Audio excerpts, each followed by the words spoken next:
Hello दोस्तों, एक बार फिर से स्वागत है आप सभी का आपके अपने इस YouTube channel zero two Yadav में। तो यूपी बोर्ड कक्षा 10 सामाजिक विज्ञान में आज नागरिक शास्त्र का एक नया अध्याय जो कि जाति धर्म और लैंगिक मसले, ये तीसरा अध्याय है नागरिक शास्त्र का। और इसके पहले मैंने भूगोल और इतिहास के जो है सभी बहुविकल्पी प्रश्नों को या टॉप 20 बहुविकल्पी प्रश्नों को डिस्कस कर दिया है। उन वीडियोस को अगर अभी तक आपने नहीं देखा है तो उन वीडियोस को भी देख लें, क्योंकि पूरा मैंने एकदम अच्छे तरीके से प्लेलिस्ट में बना करके रखा हुआ है। चैनल पर जा करके आप देख सकते हैं, ठीक है। उसके बाद इस चैप्टर पर आते हैं जो कि जाति धर्म और लैंगिक मसले। इसमें जो है भी मैं 20 महत्वपूर्ण जो है बहुविकल्पी प्रश्न को डिस्कस करने वाला हूँ मेरे भाई। इन सवालों को अगर आप हल कर लेते हो, याद कर लेते हो सही से, अगर आप याद कर लेते हो मेरे भाई, तो बोर्ड एग्जाम में इसी में से एक एक सवाल, जो भी एक दो सवाल आने होंगे बोर्ड एग्जाम में आपके, तो वो यहाँ से जो है यहीं से आएंगे। आप अगर याद कर लोगे तो आपके बन जाएंगे, ठीक है। तो इसको जल्द से जल्द याद कर लो मेरे भाई, इस वीडियो को पूरा का पूरा देखो। तो यहाँ पर स्टार्ट करते हैं, क्योंकि समय कम है मेरे भाई। बोर्ड एग्जाम जल्द ही आने वाला है, लगभग दो दो तीन तीन महीने हैं। अभी नवंबर में पब्लिश हो रहा है, तो मेरे भाई अभी नवंबर दिसंबर जनवरी 3 ही महीने हैं। तो फटाफट से तैयारी करो एकदम जोर शोरों से, ठीक है। तो पहला सवाल, लोकतंत्र में सत्ता का विभाजन किस पर आधारित होना चाहिए? धन पर, धर्म पर, जनसंख्या पर या समानता पर? लोकतंत्र में सत्ता का विभाजन, तो मेरे भाई लोकतंत्र में सत्ता का विभाजन किस पर होना चाहिए? डी विकल्प, समानता पर। ठीक है, इक्वलिटी होनी चाहिए, ठीक है। उसके बाद दूसरे प्रश्न पर आते हैं, भारत में महिलाओं को समान अधिकार किसने प्रदान किया? राष्ट्रपति, संसद, संविधान, सर्वोच्च न्यायालय। तो आप अगर खुद से सोचोगे तो इसका जवाब मिल जाएगा, दिमाग पर थोड़ा सा जोर दोगे, सी विकल्प सही हो जाएगा, संविधान, ठीक है। तीसरे प्रश्न पर आते हैं, राजनीति में लैंगिक भेदभाव का अर्थ है महिलाओं को समान अवसर देना, पुरुषों और महिलाओं में समान भागीदारी, महिलाओं के साथ असमान व्यवहार करना, दोनों में समान सम्मान। तो इसका भी अगर आप सही से दिमाग पर जोर देंगे तो आपको इसका भी जवाब मिल जाएगा। इसका भी विकल्प सी सही हो जाएगा, महिलाओं के साथ असमान व्यवहार, ठीक है। यही भेदभाव है, ठीक है। किसी के भी साथ भेदभाव करना यानी उसके साथ असमानता दर्शाना या असमान व्यवहार करना, ठीक है। महिलाओं को मतदान का अधिकार भारत में कब मिला? ये याद रख करने योग्य बात है, ठीक है। इसमें दिमाग पर कितना भी जोर दे लो, जब तक आप पढ़े नहीं रहोगे तब तक नहीं आएगा, ठीक है। भले तुक्का लग जाए वो दूसरी चीज है, लेकिन आप अगर अच्छे से पढ़े हो तभी इसका जवाब दे पाओगे, ठीक है। या अगर नहीं दे पा रहे हो तो इसको याद कर लो मेरे भाई, और क्या है जटिल। तो मतदान का अधिकार जो है 1950 में मिला, ठीक है। उसके बाद पांचवें विकल्प पर आते हैं, सॉरी पांचवें सवाल पर आते हैं, भारत में वर्तमान में भारत की लोकसभा में महिलाओं के लिए आरक्षण का प्रस्तावित प्रतिशत है 25%, 30%, 33% या 40%? आराम से इत्मीनान से इस सवाल का जवाब दीजिए मेरे भाई।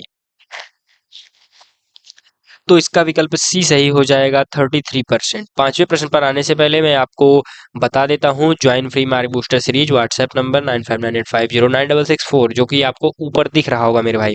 अगर इस नंबर पर आप मुझे व्हाट्सएप में मैसेज करते हैं हैशटैग मार्क बूस्टर सीरीज लिख करके, तो मैं मेरे भाई आपको इस सीरीज में ज्वाइन करा दूंगा, या आप ऑलरेडी ज्वाइन हो जाओगे। और इसमें मैं आपको प्रॉपर गाइड करूंगा, आपका टेस्ट वगैरह बाकी बहुत सारी चीजें होंगी। बस ये जान लीजिए कि जो भी चीजें होंगी आप बोर्ड एग्जाम में उसके जरिए 10 से 15% का इंक्रीमेंट जरूर से जरूर आपके रिजल्ट में देखने को मिलेगा मेरे भाई, इसकी मैं गारंटी देता हूँ। ठीक है, आपके पास जितना भी जो 10 भी दिन बचा हुआ है तब भी उसको ज्वाइन करो, ठीक है। छठे प्रश्न पर आते हैं, स्थानीय निकायों, पंचायती राज, ठीक है, में महिलाओं के लिए आरक्षण कितना है? 25, 33, 40 या 50? वही लगभग प्रश्न सेम था, इसलिए मैंने आंसर दिखा दिया, 33%। उसके बाद, लैंगिक भेदभाव का शिकार कौन अधिक होता है? पुरुष, महिला, बालक या वृद्ध? बहुत ही आसान सा प्रश्न है, इसका जवाब अगर दिमाग पर जोर दोगे तो मिल जाएगा। इसका विकल्प भी सही हो जाएगा, महिला, ठीक है। ऑब्वियस सी चीज है, लेकिन अभी स्वाभाविक सी चीज है, लेकिन अभी क्या कहते हैं, कुछ समय बाद या जो आने वाला समय है, ये चीजें जो है बदल रही हैं, तो मेरे भाई कहीं ना कहीं अब भेदभाव कम हो रहा है। तब भी अभी भी कहीं कहीं कई जगहों पर ऐसा भेदभाव देखने को मिलता है। ठीक है। भारतीय समाज में जाति व्यवस्था का आधार क्या था? धर्म, जन्म, शिक्षा, संपत्ति। जाति व्यवस्था का आधार शिक्षा, संपत्ति, जन्म, धर्म। तो मेरे भाई जन्म। ठीक है। जन्म से जो है कोई भी व्यक्ति, पहले जो बहुत पहले जब होता था ना, तो जैसे एक चीज मैं यहाँ पे बता देता हूँ, मेरे गुरु जी ने भी ये बताया था कि बहुत पहले या 200-300 शताब्दी पहले कह लो, उस टाइम पे क्या होता था कि आदमी जो है कर्म से जो है कोई भी मतलब उसका मतलब जाति दर्शाया जाता था। यानी कोई अगर मोची वाला काम कर रहा है तो मोची, कोई अगर जो है पूजा सुना रहा है तो ब्राह्म पंडित हो गया, कोई अगर जैसे भरुआ वगैरह जो बनता है ना, ये सब मिट्टी के जो बर्तन बनते हैं तो कुम्हार हो गया। तो मतलब इस तरीके से चीजें डिस्ट्रीब्यूट होती थी। कोई लोहे का कार्य कर रहा है तो वो लोहार हो गया, तो इस तरीके से। लेकिन अब क्या है, अब जन्म से ही चीजें हो रही हैं। अगर आप करो या ना करो, चाहे दूसरी नौकरी करो, चाहे आप आईएएस अधिकारी हो जाओ, चाहे जो जाओ, लेकिन आप जन्म से ही क्या रहोगे, जो भी आपका मतलब जाति है वही रह जाओगे। ठीक है। अगर ब्राह्मण हो तो ब्राह्मण, ठाकुर हो, क्षत्रिय हो क्षत्रिय। ठीक है। तो ये सारी चीजें हैं अब जन्म से। लेकिन पहले क्या था, कर्म से। ठीक है। आपकी जिस प्रकार से कर्म होगी उस तरीके से आप बन जाओगे। ठीक है। संविधान का कौन सा अनुच्छेद अस्पृश्यता को समाप्त करता है? अनुच्छेद 15, 17, 19 या 21। संविधान का कौन सा अनुच्छेद अस्पृश्यता को समाप्त करता है? तो अनुच्छेद 17 याद रखने योग्य चीज है, इसको याद रख लो मेरे भाई। 10वें विकल्प प्रश्न पर आते हैं। जाति आधारित भेदभाव किसके विरुद्ध है? स्वतंत्रता के, समानता के, न्याय के, अधिकार के। जाति आधारित भेदभाव किसके विरुद्ध है? तो ये क्या हो जाएगा? समानता के। ठीक है मेरे भाई, समानता के विरुद्ध है जाति आधारित भेदभाव। 11वें प्रश्न पर आते हैं। भारतीय राजनीति में धर्म को किस रूप में देखा गया है? भेदभाव का माध्यम, एकजुटता का माध्यम, अन्याय का साधन, हिंसा का कारण। भारतीय राजनीति में धर्म को क्या कहा गया है? एकजुटता का माध्यम। ठीक है। एकजुटता के माध्यम के रूप में देखा गया है। ठीक है। धर्मनिरपेक्ष राज्य का अर्थ है एक धर्म का पालन करना, किसी धर्म का पक्ष न लेना, सभी धर्मों को समाप्त करना, केवल हिंदू धर्म का पालन। तो इसका विकल्प सही हो जाएगा किसी धर्म का पक्ष न लेना। ठीक है। वही धर्मनिरपेक्ष होता है। ठीक है। उसके बाद 13वें प्रश्न पर आते हैं। भारत में धर्मनिरपेक्षता का अर्थ है सरकार किसी धर्म में हस्तक्षेप नहीं करती, एक धर्म को बढ़ावा देना, धार्मिक शिक्षा अनिवार्य करना, धार्मिक भेदभाव को बढ़ावा देना। तो इसका ए विकल्प सही हो जाएगा। हूबहू 12वें जैसा ही प्रश्न है। ठीक है मेरे भाई। उसके बाद 14वें प्रश्न पर आते हैं। भारतीय राजनीति में जाति का प्रभाव किस रूप में देखा गया है? लोकतंत्र की कमजोरी, लोकतंत्र की शक्ति, धार्मिक एकता, सामाजिक समानता। राजनीति में जाति का प्रभाव, तो मेरे भाई लोकतंत्र की शक्ति। क्या इसका विकल्प भी सही हो जाएगा? लोकतंत्र की शक्ति। ठीक है। राजनीति में धर्म का गलत प्रयोग क्या कहलाता है? सांप्रदायिकता, धर्मनिरपेक्षता, सामाजिक न्याय, धार्मिक स्वतंत्रता। ए, बी, सी अथवा डी विकल्प में से कौन सा विकल्प सही होगा? जल्दी से आप बताइए। इसका विकल्प हो जाएगा सांप्रदायिकता। ठीक है मेरे भाई। राजनीति में धर्म का गलत प्रयोग क्या कहलाता है? सांप्रदायिकता कहलाता है। ये चीज आपको पता होना चाहिए। सांप्रदायिकता का अर्थ क्या है?